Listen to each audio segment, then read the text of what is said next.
साथियों, आज दो ऐसी खबरें हैं जो सीधे भारत की सुरक्षा से जुड़ी हैं। एक तरफ देश का सबसे बड़ा परमाणु ऊर्जा संयंत्र कुडानकुलम, जिसका संवेदनशील डेटा डार्क वेब पर दिख रहा है। दूसरी तरफ इसरो, जहां से बीते कुछ हफ्तों में 100 से ज़्यादा वैज्ञानिक इस्तीफा देकर निकल चुके हैं। सवाल एक ही है, क्या हमारी सामरिक संस्थाएं सुरक्षित हैं? पूरी पड़ताल इंडिया अपडेट 24 पर। नमस्कार साथियों, इंडिया अपडेट 24 पर आपका स्वागत है। मैं हूं संजय कुमार। आज का बुलेटिन दो हिस्सों में बटा है। पहले हिस्से में हम बात करेंगे कुडानकुलम परमाणु ऊर्जा संयंत्र की, जहां का डेटा कथित तौर पर चुराकर डार्क वेब पर डाल दिया गया है। हम समझेंगे कि डार्क वेब होता क्या है, यह डेटा कहां से लीक हुआ और इसके पीछे रिलायंस इंफ्रास्ट्रक्चर और उसकी सहयोगी कंपनी योटा का क्या कनेक्शन है। दूसरे हिस्से में बात होगी भारत की स्पेस एजेंसी इसरो की। हाल ही के दिनों में 100 से अधिक वैज्ञानिकों और इंजीनियरों ने इसरो छोड़ दिया है। हम जानेंगे कि क्या यह सिर्फ प्राइवेट सेक्टर की चमक दमक है या इसके पीछे कोई गाढ़ी चुनौती छिपी है। तो चलिए शुरू करते हैं आज का bulletin. Kudankulam nuclear data breach, परमाणु हादसों की गंभीरता।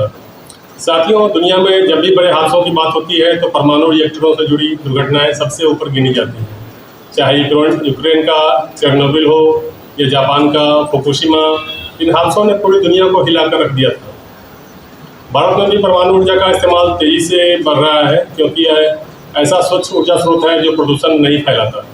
फिलहाल देश 7 जगहों पर परमाणु रिएक्टर संचालित कर रहा है, जिनमें यूरेनियम के नाभिकीय विखंडन से निकलने वाली ऊर्जा से पानी को भाप में बदला जाता है और वह भाप टरबाइन घुमाकर बिजली बनाती है। इन्हीं में से एक देश है देश का सबसे बड़ा परमाणु ऊर्जा संयंत्र कुडानकुलम, जो आज एक अलग वजह से सुर्खियों में है।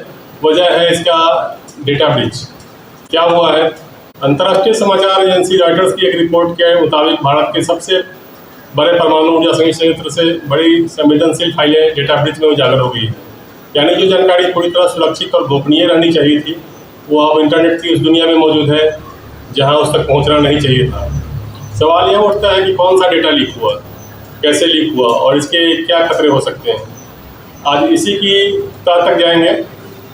डार्क वेब, आसान भाषा में समझिए, रॉयटर्स के मुताबिक यह डेटा डार्क वेब पर अपलोड किया गया है। अब सवाल है, डार्क वेब आखिर है क्या? जरा ऐसे समझिए, आप जिस इंटरनेट पर रोज गूगल खोलते हैं, यूट्यूब देखते हैं, वह इंटरनेट की वह दुनिया है जिस तक आम लोग पहुंच सकते हैं। लेकिन इंटरनेट के भीतर एक और परत है जिस तक पहुंचने के लिए सामान्य ब्राउजर काम नहीं करता। वहाँ जाने के लिए टॉर जैसे विशेष ब्राउजर की जरूरत पड़ती है।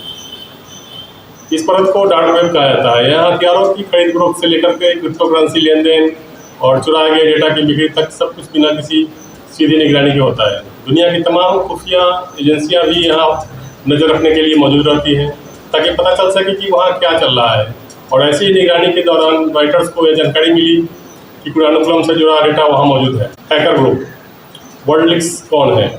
रिपोर्ट्स के मुताबिक इस डेटा को वर्ल्डलीक्स नाम के एक हैकर समूह ने डार्क वेब पर डाला है। जिस तरह विकीलीक्स नाम से एक मंच जाना जाता है, उसी तर्ज पर वर्ल्डलीक्स भी दुनिया के कुछ सबसे विवादित और सक्रिय हैकिंग समूहों में गिना जाता है। यह वही समूह है जिस पर इसरो पहले टाटा समूह की कुछ कंपनियों से जुड़े डेटा को निशाना बनाने का आरोप लग चुका है। हालांकि उस समय उस मामले में टाटा इलेक्ट्रॉनिक्स ने यह पुष्टि की थी कि यह कुछ सीमित डेटा प्रभावित हुआ है, बड़े पैमाने पर सेंधमारी नहीं हुई। कुडानकुलम को समझिए, भारत का सबसे बड़ा परमाणु पावर प्लांट। अब बात करते हैं खुद कुडानकुलम की। यह तमिलनाडु के समुद्र तट पर स्थित भारत का सबसे बड़ा बिजली घर है। इसे nuclear power corporation of India ने, यानी NPCIL, और रूस की परमाणु ऊर्जा कंपनी रोसाटम ने मिलकर विकसित किया है। यहाँ कुल 6 यूनिट प्रस्तावित हैं। इनमें से 2 यूनिट पहले से चालू है और करीब 2000 मेगावाट वाट बिजली पैदा कर रही है। यूनिट 3 और 4 का निर्माण चल रहा है, जबकि यूनिट 5 और 6 पर काम शुरू हो चुका है। जब कभी 6 यूनिट पूरी तरह चालू हो जाएगी तो यह संयंत्र अकेले 6000 मेगावाट बिजली पैदा करेगा, जो इसे देश के अन्य सभी परमाणु संयंत्रों से आगे खड़ा कर देता है। असल में जो डेटा लीक हुआ है, वह बताया जा रहा है कि वह यूनिट 3 और यूनिट 4 से जुड़ा है, यानी वे यूनिट जो अभी निर्माणाधीन है और जल्दी परिचालन में आने वाली है। डेटा लीक कैसे हुआ? Reliance Yota connection. अब सबसे अहम सवाल, यह संवेदनशील डेटा बाहर कैसे निकला? जांच में सामने आया है कि यूनिट 3 और 4 के निर्माण का ठेका अनिल अंबानी समूह की कंपनी रिलायंस इंफ्रास्ट्रक्चर को मिला था। इस काम के लिए करीब 1081 करोड़ रुपये का टेंडर दिया गया, जिसमें इंजीनियरिंग, स्ट्रक्चरल काम और तमाम कंपोनेंट्स लगाने की जिम्मेदारी शामिल थी।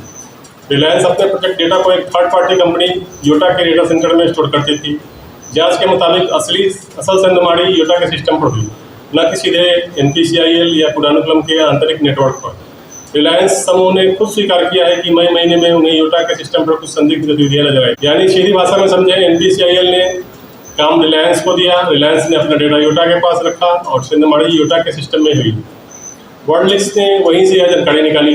लीक हुए डेटा रिपोर्ट्स के मुताबिक लीक हुए डेटा में शामिल है यूनिट 3 और 4 के वेंटिलेशन, कूलिंग सिस्टम, उनके ब्लूप्रिंट, कॉमन कंट्रोल रूम का पूरा फ्लोर लेआउट, सप्लायर्स की सूचियाँ, इंस्पेक्शन रिपोर्ट्स, इंस्ट्रूमेंट्स की तस्वीरें, यहाँ तक कि आतंकी हमले की स्थिति में मिलने वाले इंश्योरेंस से जुड़े दस्तावेज भी।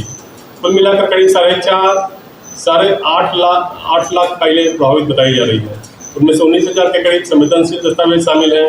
हालांकि उस डेटा की सत्यता की स्वतंत्र रूप से पुष्टि करना अभी भी मुश्किल है, क्योंकि न तो हमारी पहुँच कुडानुकुलम के आंतरिक सिस्टम तक है, न ही डार्क वेब तक। यह डेटा किस तरह खतरनाक हो सकता है? उदाहरण लेते हैं स्टक्सनेट का। अब सवाल यह है कि ब्लूप्रिंट और लेआउट जैसी जानकारी से आखिर नुकसान क्या हो सकता है। इसे समझने के लिए हमें साल 2010 की घटना की तरफ लौटना होगा। ईरान के नतानसार में परमाणु बम बनाने के मकसद से यूरेनियम संवर्धन का काम चल रहा था। अमेरिका और इजराइल को इसकी भनक थी, लेकिन सीधा सैन्य हमला मुमकिन नहीं था, क्योंकि यह सुविधा जमीन के काफ़ी नीचे बनाई गई थी। तब तक एक पेन ड्राइव के जरिए स्टक्सनेट नाम का एक कंप्यूटर वायरस वहाँ के सिस्टम में डाला गया। इस वायरस ने पर्दे के पीछे यूरेनियम सिंथेसिस करने वाली मशीनों की रफ्तार को गड़बड़ कर दिया। स्क्रीन पर सब कुछ सामान्य दिखता रहा, लेकिन असल में मशीनें खुद को नुकसान पहुंचा रही थी। इस एक हमले ने ईरान के परमाणु कार्यक्रम को वर्षों पीछे धकेल दिया। साइबर सुरक्षा जगत में इसे अब तक के सबसे बड़े और सबसे चतुर हमलों में गिनाया जाता है। यह समझने वाली बात यह है कि अगर हमलावर को यह पता हो कि किस फ्लोर पर कौन सी कंपनी का उपकरण लगा है, तो उस कंपनी के पार्ट्स को निशाना बनाकर सिस्टम में सेल लगाने की तैयारी पहले ही कर सकता है। कुडानुकुलम के मामले में भी साइबर एक्सपर्ट्स की चिंता यही है। फिलहाल कितना खतरा और सुरक्षा तंत्र। राहत की बात यह है कि भारत के परमाणु प्रतिष्ठान में सुरक्षा को लेकर पहले से कई परतें मौजूद हैं। संयंत्र के भीतर इस्तेमाल होने वाला नेटवर्क बाहरी इंटरनेट से पूरी तरह अलग रखा जाता है, ताकि कोई सीधी घुसपैठ मुमकिन न हो। NPCIL, परमाणु ऊर्जा विभाग और परमाणु ऊर्जा नियामक बोर्ड जैसी एजेंसियां लगातार निगरानी करती हैं। साइबर विशेषज्ञों का कहना है कि अभी तक तत्काल कोई हमला होता नहीं दिख रहा, लेकिन भविष्य के लिए डेटा एक संभावित हथियार बन सकता है अगर यह गलत हाथों में पहुंचे। यहाँ एक चिंताजनक आंकड़ा भी है। दुनिया भर में डेटा ब्रीच के मामलों में भारत तीसरे नंबर पर आता है अमेरिका के बाद, और एक सर्वे के मुताबिक देश की करीब तिहाई से ज़्यादा संस्थाओं को यह तक पता नहीं चलता कि उनके सिस्टम पर कोई साइबर हमला हुआ भी है या नहीं। आगे का रास्ता। एक्सपर्ट जो समाधान सुझा रहे हैं वह है पूरे प्रोजेक्ट की सुरक्षा ऑडिट करना या पता लगाना कि चूक कहाँ हुई, थर्ड पार्टी वेंडरों के डेटा हैंडलिंग मानकों को सख्त करना और हर संवेदनशील प्रोजेक्ट के लिए बैकअप और कंटेनमेंट प्लान पहले से तैयार रखना। सरकार की तरफ से अभी आधिकारिक विस्तृत बयान का इंतजार है, लेकिन इतना तय है कि इस घटना के बाद थर्ड पार्टी कॉन्ट्रैक्टर की सुरक्षा समीक्षा को लेकर नई सख्ती देखने को मिल सकती है। साथियों, अब बात करते हैं देश की एक और अहम संस्था की, भारतीय अंतरिक्ष अनुसंधान संगठन यानी इसरो की, जहां हाल ही के दिनों में अलग तरह की चिंता खड़ी हुई है। बड़ी संख्या में वैज्ञानिकों का इस्तीफा, इसरो से वैज्ञानिकों का पलायन। क्या हुआ है? इसरो भारत का नासा, वह संस्था जिसने चंद्रमा पर रोवर उतारा, मंगल तक अपना यान भेजा, सूरज को समझने के लिए आदित्य L1 लॉन्च किया, लेकिन इसी गौरवशाली संस्था से बीते कुछ हफ्तों में 100 से ज़्यादा वैज्ञानिकों और इंजीनियरों ने इस्तीफा दे दिया है। यह वे लोग हैं जो गगनयान और आने वाले चंद्रयान मिशन जैसे बड़े महत्वाकांक्षी प्रोजेक्ट्स पर काम कर रहे थे। सवाल है, क्या यह सामान्य ब्रेन ड्रेन है या इसके पीछे कोई गहरी वजह है? संख्या इतनी बड़ी क्यों मानी जा रही है? इसरो में करीब 14,000 कर्मचारी काम करते हैं। इस लिहाज से 100 लोगों का इस्तीफा छोटा आंकड़ा लग सकता है, लेकिन जब आप इसे विंग के हिसाब से देखते हैं तो तस्वीर बदल जाती है।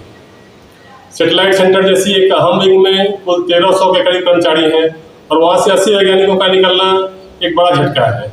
इसी तरह विक्रम साराभाई स्पेस सेंटर, जहाँ करीब 4,500 लोग काम करते हैं, वहाँ से 20 सीनियर साइंटिस्ट का जाना भी अहम माना जा रहा है। और सबसे बड़ी चिंता की बात यह है कि इनमें से कुछ बड़े नाम भी शामिल हैं। GSLV Mark 3 जैसे अहम रॉकेट प्रोजेक्ट से जुड़े सीनियर साइंटिस्ट और चंद्रयान 3 के प्रोजेक्ट मैनेजमेंट टीम से जुड़े कुछ नाम भी इस लिस्ट में हैं। इसरो की नींव, इसके बारे में बात करें, इनके संक्षिप्त इतिहास के बारे में। 1962, 1969, 1972, 2020 आज़ादी के बाद देश के सामने कई दिशाओं में आगे बढ़ने की चुनौती थी। शीत युद्ध के दौर में जब सोवियत संघ ने स्पुतनिक सैटेलाइट भेजकर दुनिया को चौंका दिया था, तभी वैज्ञानिक विक्रम साराभाई ने तत्कालीन प्रधानमंत्री नेहरू के सामने अंतरिक्ष कार्यक्रम की जरूरत रखी। यह 1962 में Indian national committee for space research बनी। इसके बाद 15 अगस्त 1969 को औपचारिक रूप से इसरो की स्थापना हुई। साल 1972 में डिपार्टमेंट ऑफ स्पेस बनाया गया, जो सीधे पीएमओ को रिपोर्ट करता है, ताकि प्रशासनिक जिम्मेदारी अलग रहे और वैज्ञानिक अपने काम पर फोकस कर सकें। इसके बाद इसरो का विस्तार होता गया। रॉकेट डिजाइन के लिए विक्रम साराभाई स्पेस सेंटर, उपग्रह निर्माण के लिए यूआर राव सैटेलाइट सेंटर, वाणिज्यिक लॉन्च सेवाओं के लिए एंट्रिक्स कॉर्पोरेशन जैसी इकाइयाँ बनाई गई। मंगलयान, चंद्रयान और गगनयान जैसी मिशनों के जरिए भारत ने दुनिया में अपनी अलग पहचान बनाई। 2020 के बाद प्राइवेट सेक्टर की एंट्री। साल 2010 के आसपास अमेरिका की स्पेस एजेंसी नासा ने एक बड़ा फैसला किया। पृथ्वी कक्षा के आसपास के काम प्राइवेट कंपनियों जैसे स्पेसएक्स और ब्लू ओरिजिन को सौंप दिए, ताकि खुद गहरे अंतरिक्ष अभियानों पर फोकस कर सके। भारत ने भी इसी राह पर चलते हुए 2020 में अंतरिक्ष क्षेत्र प्राइवेट कंपनियों के लिए खोल दिया। इसके लिए 2 नई संस्थाएं बनाई गई। न्यू स्पेस इंडिया लिमिटेड, जो इसरो की तकनीक के व्यावसायिक इस्तेमाल को संभालती है, और इन स्पेस, जो निजी कंपनियों पर निगरानी रखती है। यह हुआ कि जहां 2014 में स्पेस सेक्टर में लगभग कोई प्राइवेट कंपनी नहीं थी, वहीं आज 500 से ज़्यादा कंपनियां इस क्षेत्र में सक्रिय हैं। स्काई रूट एरोस्पेस और अग्निकुल कॉस्मोस जैसी कंपनियां तेजी से आगे बढ़ी और बड़ी फंडिंग जुटाने में कामयाब रही। वैज्ञानिक क्यों जा रहे हैं, असली वजह क्या है? जब 500 नई कंपनियां एक साथ बाजार में आई, तो उन्हें अनुभवी साइंटिस्ट की जरूरत पड़ी, और इसके लिए वैज्ञानिक कुछ सालों में तैयार नहीं होता है। इसके लिए लंबी रिसर्च और अनुभव चाहिए होता है। ऐसे में इन कंपनियों को सीधी नज़र इसरो के अनुभवी टैलेंट पर गई। तनख्वाह का फासला भी बड़ी वजह है। इसरो में एक सामान्य वैज्ञानिक की शुरुआती तनख्वाह करीब 1 लाख रुपये सालाना के आसपास से शुरू होकर रिटायरमेंट तक 35 लाख रुपये तक पहुँचती है। इसरो के चीफ साइंटिस्ट स्तर के अधिकारी की सैलरी भी करीब 4.5 लाख रुपये प्रति माह के आसपास बताई जाती है, जो साल 2023 में उद्योगपति हर्ष गोयनका के एक ट्वीट के बाद खासी चर्चा में आई थी। इसके उलट अमेरिका में समकक्ष वैज्ञानिकों के लिए शुरुआती पैकेज ही करीब 1 करोड़ रुपये सालाना से शुरू होता है। चीन, जर्मनी और फ्रांस जैसे देशों में भी यह आंकड़ा भारत से कई गुना ज़्यादा है। ऐसे में जब प्राइवेट कंपनियां भारत में ही करोड़ों के पैकेज ऑफर करने लगी, तो कई वैज्ञानिकों ने सरकारी नौकरी छोड़कर वहाँ जाना बेहतर समझा। इसके अलावा प्राइवेट सेक्टर में ही मिलने वाली आज़ादी, छोटी टीम के साथ तेजी से फैसले लेने की गुंजाइश और बेहतर काम के माहौल को भी वजह बताया जा रहा है। इसे देशभक्ति या देशद्रोह के चश्मे से देखना ठीक नहीं है। ये वैज्ञानिक भारत के ही स्पेस इकोसिस्टम में योगदान दे रहे हैं, बस संस्था बदल ले रहे हैं। असली चिंता सुरक्षा और जासूसी का पहलू। लेकिन इस पूरे घटनाक्रम का एक और गंभीर पहलू भी है। जब कोई सीनियर साइंटिस्ट अचानक किसी अहम प्रोजेक्ट की जिम्मेदारी छोड़कर निकल जाता है, तो उसके पास मौजूद संवेदनशील जानकारी को लेकर चिंता स्वाभाविक है। एक्सपर्ट्स यह आशंका जता रहे हैं कि अगर कोई विदेशी ताकत भारत की किसी प्राइवेट स्पेस कंपनी में भारी फंडिंग के जरिए दखल दे और वहाँ जानबूझकर इसरो के टैलेंट को खींचने की रणनीति अपनाए, तो यह एक बड़ी सामरिक कमजोरी बन सकती है। इसी संदर्भ में पुरानी घटनाओं का जिक्र भी हो रहा है। DRDO के कुछ वैज्ञानिकों को हनी ट्रैप के जरिए फंसाकर संवेदनशील मिसाइल कार्यक्रमों की जानकारी चुराने की कोशिशों के मामले में पहले भी सामने आ चुके हैं। इसरो के इतिहास में भी जासूसी के आरोप में जुड़ा एक विवादित प्रकरण रहा है, जिसमें बाद में आरोपी साइंटिस्ट को क्लीन चिट मिली और माफी मांगी गई। यानी ये क्षेत्र पहले भी संवेदनशील चुनौतियों से जूझता रहा है। सरकार का कदम, नोटिस पीरियड सख्त करना। इस स्थिति से निपटने के लिए फिलहाल सरकार ने एक अस्थायी कदम उठाया है। इसरो में अब इस्तीफा देने से पहले 3 महीने का नोटिस पीरियड और प्रोजेक्ट हैंडओवर अनिवार्य कर दिया गया है, ताकि अचानक किसी अहम प्रोजेक्ट की कमान खाली न हो जाए। लेकिन एक्सपर्ट्स का मानना है कि यह सिर्फ अस्थायी समाधान है। असली समाधान है रिसर्च एंड डेवलपमेंट के बजट में बड़ा इजाफा, वैज्ञानिकों की तनख्वाह ढांचे में सुधार और उन्हें बेहतर काम का माहौल देना।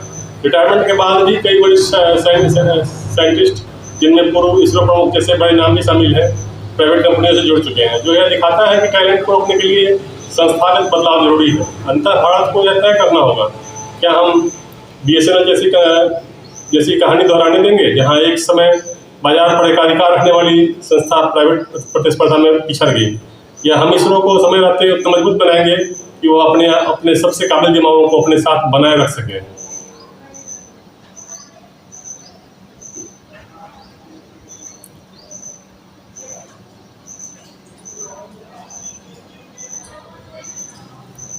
तो साथियों, यह थी आज की हमारी दो बड़ी खबरें। एक तरफ कुडानुकुलम परमाणु संयंत्र से जुड़ा डेटा लीक जो हमें साइबर सुरक्षा की अहमियत याद दिलाता है, और दूसरी तरफ इसरो से वैज्ञानिकों का पलायन जो हमारी वैज्ञानिक संस्थाओं के भविष्य से जुड़ा सवाल है। आपकी इन दोनों मुद्दों पर क्या राय है, हमें कमेंट बॉक्स में जरूर बताइए। चैनल पर नए हैं तो सब्सक्राइब करना ना भूलें और नोटिफिकेशन बेल भी दबा दीजिए ताकि हर अहम अपडेट आप तक सबसे पहले पहुंचे। मैं हूं संजय कुमार, इंडिया अपडेट 24 के लिए। नमस्कार।